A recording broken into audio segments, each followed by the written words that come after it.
Good team. They throw the ball well. Really good, two good quarterbacks.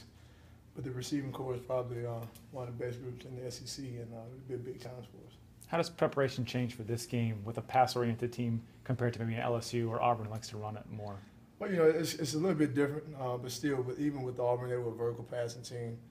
LSU typically the same thing, a little play action, but still more vertical routes. But with this group, you're always going to have probably four receivers on the field. So for us, it's at a premium to make sure that we tackle well even after the catch. Do you expect Cedric Giles to be back in the field this week? Oh, yeah, that's always the plan. I want to play everybody, if practice says so. And for us, man, we need everybody. We need every person to be prepared to play. And, especially with this group, they have so many wide outs and they go so fast on the field that, the amount of plays they're capable of putting up, everybody has to be ready. How comfortable do you feel with your depth right now? Oh, man, it's awesome. Four guys that have played in SEC games, that's pretty big. I know a lot of those guys, you turn on tapes from last year, you see them in LSU games, you see them in Texas A&M games, and that's a good feeling as a coach to have guys that have been in that environment before, and it won't be too big for them. ESPN today said that Will Redmond's projected as a first-round draft pick. As a coach, what do you see what makes him that projectable? Man, for us, we try to do little things.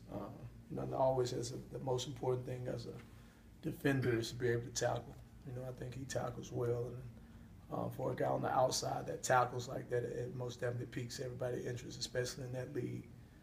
Playing in that league and coaching in that league, I know, guys really, tackling is always the most important thing for us, and that's one thing that we talk about all the time is you can't play unless you tackle. And Will does a great job with that, and he also has what it takes to be a corner. He has a short-term memory.